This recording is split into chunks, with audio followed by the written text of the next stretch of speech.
নমস্কার বন্ধুরা, রিনাস কিচেনে আপনাদের সবাইকে স্বাগত। আজ আমি আপনাদের সঙ্গে শেয়ার করব পিঠার রেসিপি। বন্ধুরা, এটা এক ধরনের পুলি পিঠা। এটা দেখতে যতটা সুন্দর, খেতেও কিন্তু অসাধারণ। আর দেখতেই পাচ্ছেন পিঠাগুলো একদম পুরে ঠাসা।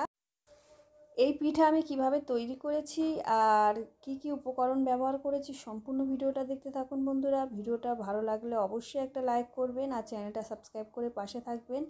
আর দেখতেই পাচ্ছেন পিঠাগুলো দেখতে কতটা সুন্দর মনে হচ্ছে যেন ধূপদানি। বন্ধুরা, ঠিক মনে হবে একটা ধূপদানি। আর এই পিঠা তৈরি করার জন্য আমি নিয়ে নিয়েছি একটা বড় কাপের 1 কাপ ময়দা, আর নিয়ে নিয়েছি হাফ কাপ সিদ্ধ চালের গুঁড়ো। আতপ চালের গুঁড়ো নিলে বন্ধুরা পিঠাটা কিন্তু শক্ত হওয়ার সম্ভাবনা থাকবে। আর এরকমভাবে যদি সিদ্ধ চালের গুঁড়ো আর ময়দা মিশিয়ে পিঠা তৈরি করা যায় তাহলে পিঠাটা কিন্তু নরম হবে। আর দিয়ে দিলাম স্বাদ অনুসারে লবণ, দিয়ে ময়দা আর চালের গুঁড়োটাকে খুব ভালো করে মিশিয়ে নিতে হবে। এইভাবে মিশিয়ে নিতে হবে। আর চেষ্টা করবেন অবশ্যই সিদ্ধ চালের গুঁড়ো দিয়ে এই পুলি পিঠাগুলো তৈরি করার। আপনারা চাইলে শুধু ময়দা দিয়েও করতে পারেন, কিন্তু আতপ চালের গুঁড়ো দিয়ে করলে কিন্তু পিঠাগুলো শক্ত হবে। দেখুন, এবারে খুব ফুটন্ত গরম জল আমি নিয়েছি। যে কাপ মেপে আমি ময়দা আর চালের গুঁড়ো নিয়েছিলাম সেই কাপ মেপেই কিন্তু গরম জলটা নিয়েছি। আর অল্প অল্প করে এই গরম জল দেব। দেখতেই পাচ্ছেন হাত দিয়ে কিন্তু মাখা যাচ্ছে না। আমার হাতে যেহেতু গরম সহ্য আছে তাই হাত দিয়ে মাখছি। আপনারা চাইলে একটা চামচের সাহায্যে আগে মেখে নিতে পারেন, ভালো করে নিয়ে তারপরে হাত দিয়ে মেখে নিতে পারেন। কিন্তু খুবই গরম জল কিন্তু এতে ব্যবহার করতে হবে। গরম জল দিলে পিঠাগুলো একদমই নরম হবে, খেতে কিন্তু দুর্দান্ত হবে। আর এই গরম জল দিয়ে আমি একটা ভালো করে সফট নরম ডো তৈরি করে নেব। তবে খুব নরম ডো তৈরি করলে পিঠাগুলো রেডি করা যাবে না। ঠিক লুচি, পরোটা বা রুটির জন্য যেমন ডো তৈরি করা হয় তার থেকে একটু শক্ত হলেই হবে। দেখুন, ডোটা আমার রেডি হয়ে গেছে। এবার ঢাকা দিয়ে সরিয়ে রেখে দিয়ে খানিকটা নারকেল কোড়ানো আর আখের গুড় আমি মিশিয়ে নিচ্ছি। বন্ধুরা, এই নারকেল কোড়ানো আর আখের গুড় আমি পুর হিসাবে ব্যবহার করব পিঠার মধ্যে। আপনারা চাইলে এটাকে পুরটাকে কড়ার মধ্যে তৈরি করে নিতে পারেন, কিন্তু এইভাবে পুর বানিয়ে নিলে খুব সহজেই পুরটা রেডি হয়ে যায়। আর এটা খেতেও কিন্তু খুবই সুস্বাদু হয়। দেখুন, পুরটা আমার রেডি হয়ে গেছে। এবারে যে ডোটা আমি রেডি করে নিয়েছিলাম সেটা আরেকটু হাত দিয়ে মেখে নিয়ে ছোট ছোট যেমন লুচির লেচি হয় সেই হিসাবে আমি লেচিটাকে কেটে নিচ্ছি। দেখুন কিভাবে তৈরি করছি পিঠাটা।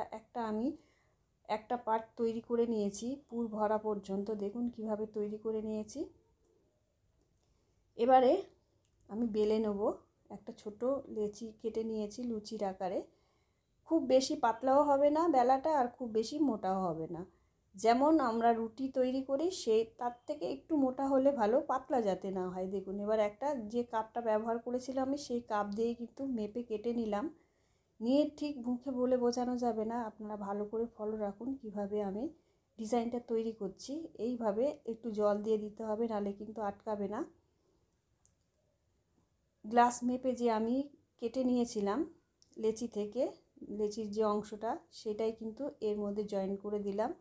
ঠিক এইভাবে করে পিঠাগুলো কিন্তু আমি তৈরি করে নেব। পিঠার যে খোরটা হয় যার মধ্যে পুরটা ভরবো আমি, সেটাকে একটু মোটা করে নিচ্ছি। দেখুন এইভাবে তৈরি করে নিতে হবে।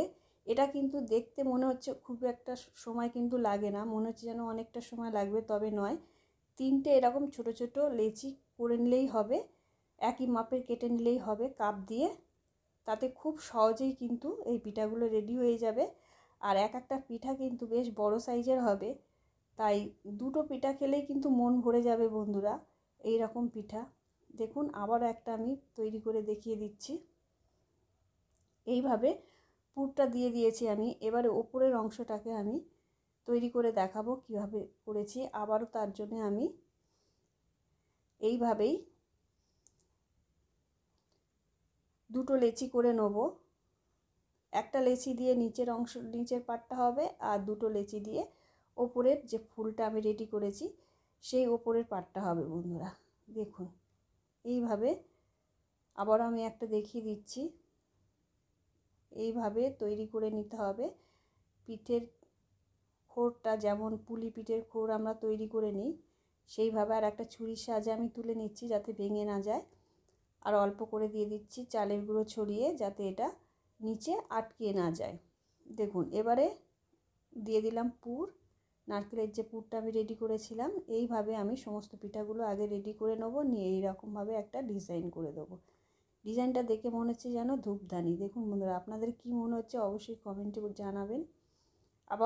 এবারে আমি একই সাইজের কিন্তু লেচি করে নিয়েছি, নিয়ে আবারও বেলে নিচ্ছি। প্রথমে একটা আমাদের লেচি লেগেছিল, এখন লাগবে দুটো। একই কাপ মেপে কিন্তু আমি কেটে নেব, যাতে ছোট বড় না হয়, একই সমানের হবে পিঠাগুলো। দেখুন ওপরের অংশটা আমি বানিয়ে নিলাম এইভাবে। এবারে পুরটাকে ঢাকা দেব কিভাবে সেটাও দেখিয়ে দিচ্ছি, আর ডিজাইনটা কিভাবে করে নিচ্ছি দেখুন। এইভাবে একটা কাঁচি বা হাতের কাছে যদি কাঁটা চামচ থাকে সেটা দিয়েও করতে পারেন। আমি কাঁচিটা দিয়ে এইভাবে ফুলের আকার দিয়ে দিচ্ছি। দেখতে কিন্তু দারুণ হয় বন্ধুরা, পিঠাটা রেডি করলে অসাধারণ লাগবে দেখতে, আর এটা খেতেও কিন্তু দারুণ হয়। বাচ্চা থেকে বড় সবাই কিন্তু দেখে চমকে যাবে। এটা দেখতে খুবই সুন্দর হয়। বাড়িতে কোনো অতিথি এলে এইভাবে যদি পিঠা বানিয়ে রাখেন, সে কিন্তু দেখে অবাক হয়ে যাবে পিঠাটা। মানে পুলি পিঠা যে এইরকম হয় ভাবাই যায় না। এত সুন্দর একটা পিঠা আপনারা অবশ্যই বাড়িতে বানাবেন। আমি আশা রাখছি আপনাদের ভীষণ ভালো লাগবে। দেখুন এইভাবে আমি ওপরটা পুরটাকে ঢাকা দিয়ে দিলাম, পুরটা যাতে বেরিয়ে না আসে। দেখুন এবারে আমি যে ফুলটা রেডি করেছিলাম সেটা একটু হাতে জল লাগিয়ে প্রত্যেকটা ফুল বা এই পিঠাগুলো রেডি করার সময় অল্প করে কিন্তু যেখানে যেখানে জয়েন করতে হবে জল লাগিয়ে দিতে হবে, নাহলে কিন্তু ছেড়ে যাবে। আর জল লাগিয়ে দিলে কিন্তু একদমই আটকে যাবে, একদমই ছাড়বে না। এবারে পিঠার নিচের দিকটাও আমি একটু ডিজাইন করে দিচ্ছি। দেখুন এইভাবে ছুরি দিয়ে কাঁচি দিয়েই করে দিচ্ছি ডিজাইনটা। এইভাবে ফুলের শেপ দিয়ে দিচ্ছি। এটা কিন্তু দেখে বুঝে নিতে হবে বন্ধুরা কিভাবে তৈরি করছি, মুখে তো সব কিছু বলা সম্ভব নয়। দেখুন এবার হাত দিয়ে একটুখানি ফুলগুলোকে ছাড়িয়ে দিচ্ছি, ফুলগুলো যাতে দেখতে সুন্দর লাগে। এইভাবে আমার ছেলে মেয়ে তো দেখে খুব খুশি বন্ধুরা এই পিঠেটা। আপনারা অবশ্যই বাড়িতে এইভাবে বানিয়ে দেখবেন, বাড়ির সকলে কিন্তু খুব মজা পাবে।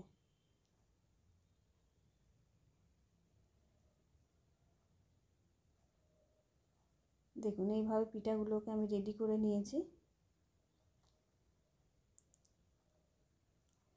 এইভাবে ফুলগুলোকে একটু হাত দিয়ে ছাড়িয়ে ছাড়িয়ে দিলে এটা দেখতে খুবই সুন্দর লাগবে। এবারে ঘরে যে চেরি ছিল সেই চেরিটা আমি কেটে নিয়েছি, আমার চেরিটা কেটে নিয়ে একটু ডিজাইন করে দিচ্ছি যাতে দেখতে ভালো লাগে। সাদার ওপরে এরকম যদি লাল চেরি দেওয়া যায় দেখতে কিন্তু অসাধারণ লাগে। দেখুন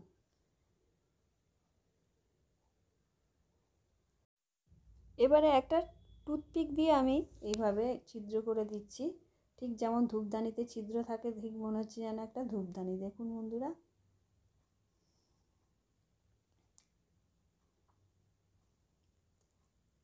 দেখুন আবারও আমি কেটে নিচ্ছি। এইভাবে পুলি পিঠে অবশ্যই বাড়িতে একবার বানিয়ে দেখবেন। এখন তো শীতকাল, সবার বাড়িতেই কিন্তু চালের গুঁড়ো, ময়দা এইসব তো থেকেই যায়। কয়েকটা উপকরণ দিয়েই কিন্তু তৈরি হয়ে যায় খুব সুন্দর এই পিঠাগুলো। দেখুন সমস্ত পিঠাগুলো আমি এইভাবেই তৈরি করে নিয়েছি, আর নিচের দিকটাও একটু হাত দিয়ে এইভাবে ফুলগুলোকে বড় করে দিচ্ছি। দেখুন পিঠাগুলো আমার রেডি হয়ে গেছে। এবার একটা ঝাঁঝরি থালা নিয়েছি, নিয়ে এর মধ্যে একটু সাদা তেল লাগিয়ে নেব, যাতে পিঠাগুলো এই ঝাঁঝরি থালার মধ্যে দিলে পিঠাগুলো যাতে আটকিয়ে না যায়, খুব সহজেই উঠে আসে। তাই একটু তেল লাগিয়ে নিতে হবে। নিয়ে এবার পিঠাগুলোকে আমি একে একে এর মধ্যে বসিয়ে দেব। এবার একটা পাত্রে আমি গরম জল আগে থেকেই বসিয়ে রেখেছিলাম। দেখুন ভাপ উঠতে শুরু করেছে। এই পর্যায়ে আমি পিঠার থালাটা বসিয়ে ঢাকা দিয়ে দেবো, আর গ্যাসের ফ্লেমটা কিন্তু কিছুক্ষণ হাই রেখে দেবো। এই পিঠা সিদ্ধ হওয়ার জন্য কিন্তু প্রচুর ভাপের দরকার বন্ধুরা, কম ভাপে কিন্তু খুব ভালো সিদ্ধ হবে না, তাই একটু জোরে রাখতে হবে গ্যাসের ফ্লেমটা। দেখুন পিঠাগুলো 10 মিনিট আমি সিদ্ধ করে নিয়েছি, 10 মিনিট পরে ফিরে আসছি। দেখুন ভিডিওটা ভালো লাগলে বন্ধুরা অবশ্যই একটা লাইক করবেন, আর চ্যানেলটা সাবস্ক্রাইব করে পাশে থাকবেন, আর এইভাবে ধূপদানি পিঠা বানাবেন।